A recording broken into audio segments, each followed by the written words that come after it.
இது சாம்சங்கோட Galaxy A12. இது ரொம்பவே ஒரு ஸ்பெஷலான ஃபோன். இதில் என்ன ஸ்பெஷல் அப்படின்னு பார்த்தீங்கன்னா, ஒரு இந்தியன் யூடியூபர் கூட இதை ரிவ்யூ பண்ணல. எல்லாருமே வெறும் அன்பாக்சிங் வீடியோவோட நிறுத்திக்கிட்டாங்க. நிறைய பாப்புலர் இந்தியன் யூடியூபர்ஸ்க்கு சாம்சங் முதல்ல இந்த ஃபோனை அனுப்பலை. ப்ளஸ் அனுப்பிச்சவங்க எல்லாருமே வெறும் அன்பாக்சிங்கோட நிறுத்திக்கிட்டாங்க. ஏன்னா அன்பாக்சிங்கில் நெகட்டிவ்ஸ் எதுவுமே சொல்ல வேணாம், யூஸ் பண்ணால் தான் இதோட நெகட்டிவ்ஸ் பற்றிலாம் பேசணும். அப்படி பேசினா சாம்சங் கிட்டேருந்து காசு வாங்க முடியாது அப்படிங்கிறதுனாலையா, இல்லை வேறு ஏதாவது காரணம் இருக்கா? எனக்கு கொஞ்சம் க்யூரியஸாக இருந்துச்சு. அதனால் சொந்த காசு செலவழித்து இந்த ஃபோனை வாங்கியிருக்கேன். இப்போ ஒரு வாரமாக என்னோடய ப்ரைமரி ஃபோனாகவும் யூஸ் பண்ணியிருக்கேன். ஸோ இந்த வீடியோவில் இந்த ஃபோனோட பாசிட்டிவ்ஸ் நெகட்டிவ்ஸ் எல்லாத்தையுமே பற்றி பார்ப்போம். உங்களோட 13,000 ரூபாயை செலவழித்து இந்த ஃபோன் வாங்குறதுக்கு வர்த்தா அப்படின்னு தெரிஞ்சுக்கணும்னு நினச்சிங்கன்னா இந்த வீடியோவை பாருங்கள். இல்லை இவனுக்கு யூனிட் அனுப்பல அதனால் வயிற்றுச்சலில் புலம்புறான் அப்படின்னு நினச்சிங்கன்னா பார்க்காதீங்க. நான் வேறு என்ன சொல்கிறது, நம்புகிறவன் நாங்கள் நம்ப போகிறான், நம்பாதவன் இல்லைன்னு சொல்ல போகிறான். அது உங்கள் இஷ்டம்.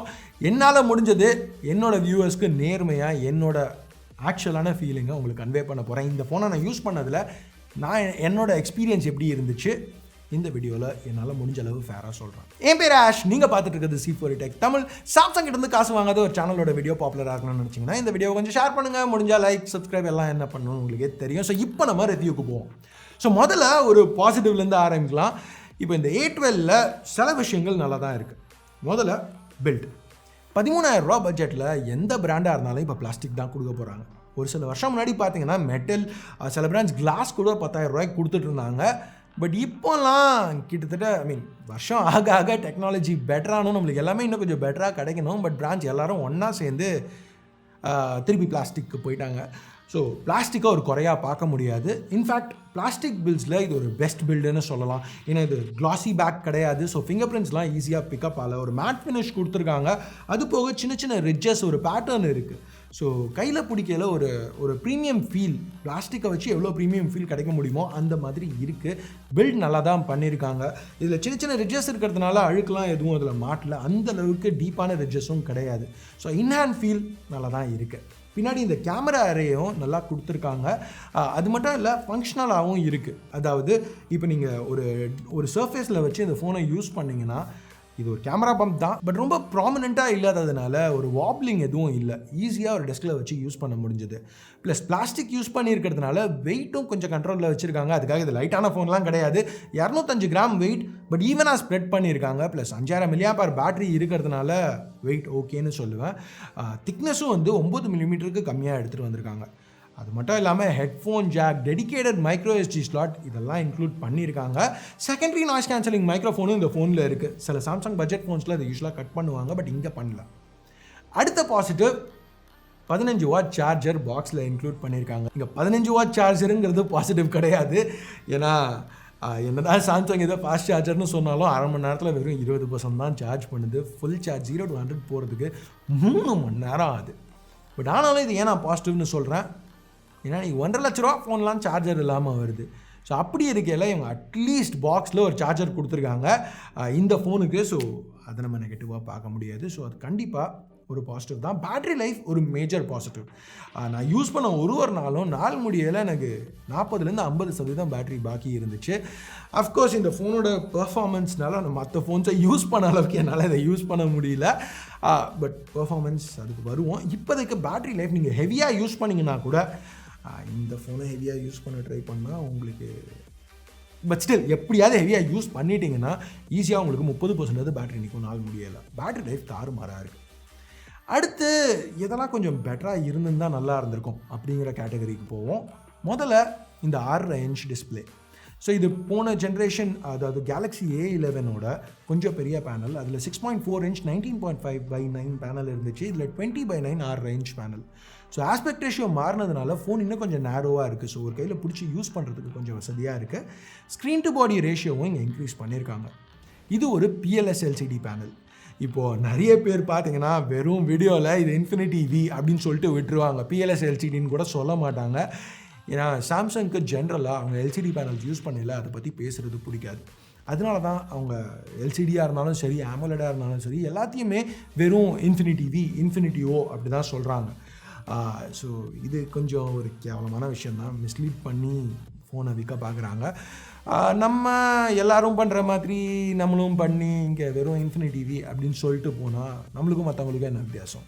ஸோ கொஞ்சம் டீட்டெயில்டாக பார்ப்போம். பிஎல்எஸ் எல்சிடினா என்ன, ஐபிஎஸ் எல்சிடிங்கிறத கேள்விப்பட்டிருக்கிறோம். அதுக்கும் இதுக்கும் என்ன வித்தியாசம், எது பெட்டரான எல்சிடி? ஸோ பேசிக்காக பிஎல்எஸ்னா பிளேன் டு லைன் ஸ்விட்சிங், ஐபிஎஸ்னா இன்பிளேன் ஸ்விட்சிங். இது ரெண்டுமே கிட்டத்தட்ட ஒரே குவாலிட்டி தான், வித்தியாசம் எதுவும் பெருசாக கிடையாது. வித்தியாசம் என்ன, ஐபிஎஸ் எல்சிடி எல்ஜி மேனுஃபேக்சர் பண்ணுறாங்க, பிஎல்எஸ் எல்சிடி சாம்சங் மேனுஃபேக்சர் பண்ணுறாங்க, அவ்வளோதான்.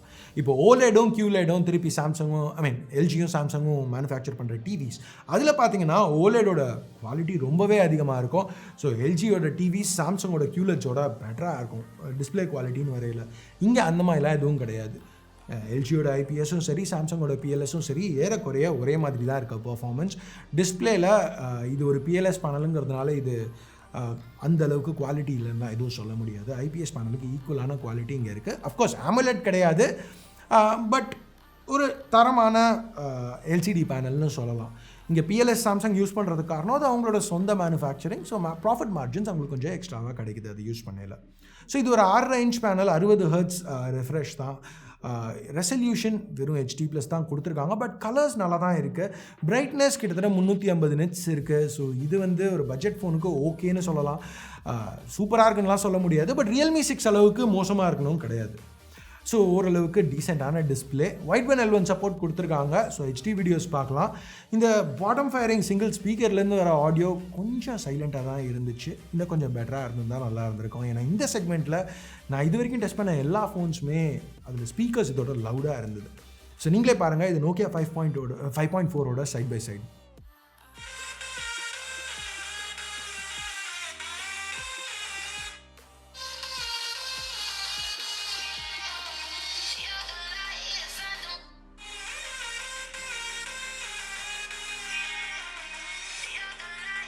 இது ஒரு LCD panel plus Samsung budget ஃபோனுங்கிறதுனால ஃபிங்கர் பிரிண்ட் ஸ்கேனர் சைடில் கொடுத்துருக்காங்க பவர் கீக்கு கீழே. இது ஒரு ஆக்டிவ் ஸ்கேனர். ஸோ இந்த கீயை ப்ரெஸ் பண்ணணும்னு அவசியம் இல்லை, தொட்டிங்கனாலே அன்லாக் ஆகிடும். ஸோ இது நல்லாவே ஒர்க் ஆகுது, ஒரு ப்ரோன்னு சொல்கிற அளவுக்கு நல்லா ஒர்க் ஆகுது. ஃபேஸ் அன்லாக்கும் ஒரு பாசிட்டிவ் தான், ஏன்னா அதுலேயும் எந்த குறையும் இல்லை. ஓகே, இப்போ நம்ம கேமராஸ் பற்றி பார்ப்போம். பின்னாடி 4 கேமராஸ் கொடுத்துருக்காங்க, முன்னாடி ஒரு செல்ஃபி கேமரா இருக்குது. ப்ரைமரி கேமரா பேக்கில் 48 மெகா பிக்சல் சென்சர், இது F2 லென்ஸோடு எடுத்துகிட்டு வந்திருக்காங்க. நல்ல லைட்டிங் கண்டிஷன்ஸில் ஷார்ட்ஸ் குறை சொல்லிக்கிற மாதிரி இல்லை. Secondary 5 mega pixel ultra wide, இதில் டீட்டெயில் பெருசாக இல்லை, ஏன்னா ரெசல்யூஷன் கம்மியாக இருக்கிறதுனால. அது மட்டும் இல்லாமல் நாய்ஸும் அதிகமாக இருந்துச்சு. லோ லைட்டில் இந்த அல்ட்ரா வைட் வச்சு எடுக்கிற ஷார்ட்ஸ் எல்லாம் ஒரு அப்படியே பெயிண்டிங் அடித்த மாதிரி இருக்குது. அந்த அளவுக்கு சுத்தமாக டீட்டெயில் இல்லை, ரொம்ப ஸ்மஜ்ஜாகி இருக்குது ஷார்ட்ஸ். ப்ரைமரி லோ லைட்டில் இன்னும் கொஞ்சம் பெட்டராக பர்ஃபார்ம் பண்ணுது, பட் ஒரு டெடிக்கேட்டட் நைட் மோட் கொடுத்துருந்தாங்கன்னா பர்ஃபார்மன்ஸ் ஆக்சுவலாக கொஞ்சம் நல்லாவே இருந்திருக்கும். பட் இங்கே சாம்சங் அந்த ஃபீச்சரை கட் பண்ணியிருக்காங்க இந்த ஃபோனில். ஸோ சாஃப்டாக இருந்துச்சு ஷார்ட்ஸ், டீட்டெயில் எதுவும் இல்லை. மற்ற 2 சென்சரும் 2 mega pixel depth, 2 mega pixel macro, சும்மா 4 கேமரா கொடுக்குறோன்னு சொல்லிக்கிறதுக்காக எல்லா பிராண்ட்ஸும் இன்க்ளூட் பண்ணுறது தான். 8 மெகா பிக்சல் செல்ஃபி கேமரா ஓரளவுக்கு நல்லாவே பெர்ஃபார்ம் பண்ணிச்சு. ஸோ இங்கே கேமராஸ் ஓரளவுக்கு ஆவரேஜாக இருந்தாலும் ஒரு டோட்டல் நெகட்டிவ்னு சொல்ல முடியாது. இப்போ நம்ம எதை டோட்டல் நெகட்டிவ்னு சொல்ல முடியும் அப்படிங்கிறத பார்ப்போம். முதல்ல டிஸ்பிளே. எஸ், டிஸ்பிளே பற்றி நான் ஏற்கனவே பேசிட்டேன். இப்போ நான் பேச போகிறது இந்த டிஸ்பிளேக்கு மேலே உள்ள அந்த கவர், அந்த கிளாஸை பற்றி. இப்போது ஒரு பட்ஜெட் ஃபோன்னா இருக்கிற ஃபீச்சர்ஸை தேவையில்லாமல் கட் பண்ணணுன்னு அவசியம் இல்லை. அந்த காசுக்கு என்ன கொடுக்க முடியுமோ அதை தான் பிரான்ச் கொடுக்கணும். இப்போ இங்கே கொரில்லா கிளாஸ் இல்லை அப்படிங்கிறத நான் ஒரு நெகட்டிவாக பேசலை.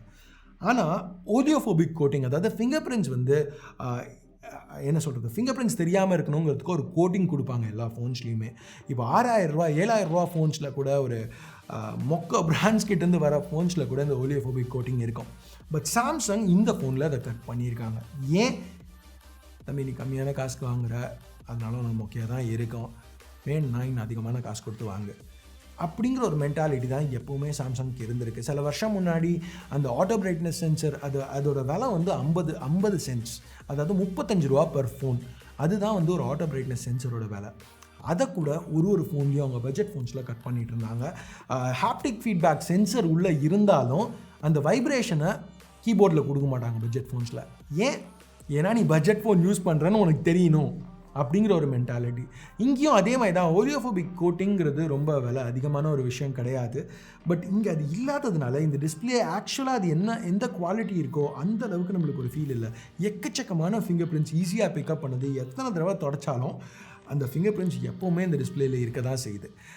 ஸோ அந்த வியூயிங் எக்ஸ்பீரியன்ஸ் அந்த அளவுக்கு நல்லா இல்லை. இதை ஈஸியாக சாம்சங் அவாய்ட் பண்ணியிருக்கலாம் ஒரு ஓலியோஃபோபிக் கோட்டிங் மட்டும் கொடுத்துருந்தா. இந்த ஓலியோஃபோபிக் கோட்டிங் இல்லைங்கிறத நீ மட்டும் தான் நெகட்டிவ்ங்கிற, மற்றவங்களாம் சொல்லவே இல்லை. யார்கிட்ட காசு வாங்கினேன், ஷாமி கிட்டியா, ரியல்மி கிட்டியா அப்படின்னு சில பேர் யோசிப்பீங்க. ஆனால் யூஸ் பண்ணி பாருங்கள் தெரியும். இப்போ சாம்சங் உங்களுக்கு காசு கொடுத்து ஒரு 5 நிமிஷம் வீடியோவை ஷூட் பண்ணி முடிச்சுட்டு அதுக்கப்புறம் இந்த ஃபோனை மனுஷன் தருவானா, நான் போய் என் S21 யூஸ் பண்ணுறேன், ஐஃபோனை யூஸ் பண்ணுறேன் அப்படின்னு போகிறவனுக்கு வேணால் இது பரவாயில்லாமல் இருக்கும். பட் ஆக்சுவலாக சொந்த காசை செலவழித்து இந்த ஃபோனை வாங்குறவங்களுக்கு இது ஒரு நெகட்டிவ் தான். நீங்கள் இதை பற்றி என்ன வேணாலும் நினச்சிக்கோங்க, அடுத்தவங்ககிட்ட காசு வாங்கினேன்னு நினச்சிக்கோங்க, சாம்சங் எனக்கு யூனிட் அனுப்பலைங்கிறதுனால புலம்புறேன்னு நினச்சிக்கோங்க. பட் ஓவரால் என் வியூவர்ஸ்க்கு என்ன உண்மையோ அதை சொல்கிறது என் கடமை. ஸோ அதனால இது கண்டிப்பாக யூஸ் பண்ணல ஒரு ரொம்பவே எரிச்சலான ஒரு விஷயம். அதனால தான் இந்த வீடியோவில் சொல்கிறேன். பட் இதை கூட இருக்கிறதுலே பெரிய நெகட்டிவ்னு சொல்ல மாட்டேன். இருக்கிறதுலே பெரிய நெகட்டிவ் பெர்ஃபார்மன்ஸ். இந்த ஃபோனில் 4 GB ரேம் இருக்குது, 64 GB ஸ்டோரேஜ் இருக்குது, இல்லைனா 128 GB ஸ்டோரேஜ் இருக்குது. அப்படிங்கிறதுக்கு மேலே நிறைய பேர் பேச மாட்டாங்க. இங்கே இருக்கிற ஸ்டோரேஜ் eMMC 5.1, ஸோ ரொம்ப ஸ்லோவான ஸ்டோரேஜ். உள்ள சிப் மீடியாடெக்கோட ஹீலியோ P35. இந்த காம்பினேஷன் இருக்கிறதுனால யூசர் எக்ஸ்பீரியன்ஸ் கேவலமாக படுமட்டமாக இருக்குது. இப்போ சாம்சங் எவ்வளோ எல்லாத்தையும் லைட்டாக வைக்க முடியுமோ வைப்போம் அப்படின்னு சொல்லி Core 1 UI தான் இங்கே யூஸ் பண்ணியிருக்காங்க. ஸோ குட் லாக் சப்போர்ட் கிடையாது, ஹார்ட்வேர் நாக்ஸ் கிடையாது. பட் இது கூட இந்த ப்ராசஸரால் சமாளிக்க முடியல. இப்போது வெறும்னா சர்ச் பண்ணி ஒரு ஆப்பை லான்ச் பண்ணணுன்னா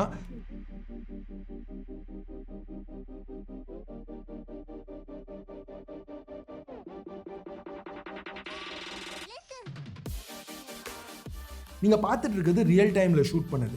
எவ்வளோ நேரம் ஆகுதுன்னு நீங்களே பாருங்கள்.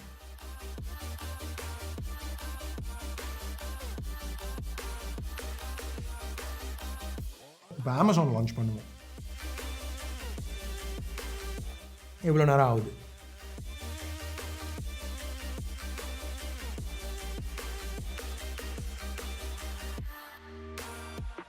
இன்னொரு தடவை பார்ப்போம். இப்போ 2 ஆப்ஸ்குள்ளே மாற்றி ஜம்ப் பண்ணுறதும் ரொம்பவே டைம் ஆகுது. இப்போ இதுக்கு காரணம் என்ன அப்படின்னு பார்த்தீங்கன்னா, இப்போ நோக்கியா 5.4 ரிவ்யூவில் நான் இதை சொன்னேன். ஸ்டாக் ஆண்ட்ராய்டு இருக்கிறதுனால பெர்ஃபார்மன்ஸ் இந்த சிப்லேருந்து மேக்ஸிமம் எவ்வளோ எடுக்க முடியுமோ இந்த ஃபோனில் எடுக்கிறாங்க, நான் இல்லைன்னு சொல்ல. பட் ஆனாலும் 70% டைம்ஸ் ஓகே பெர்ஃபார்மன்ஸ் ஸ்மூத்தாக தான் இருந்துச்சு. பட் மற்ற 30% டைம் இந்த ஃபோனை யூஸ் பண்ணல ஓரளவுக்கு ஸ்டட்டரிங் இருந்தது.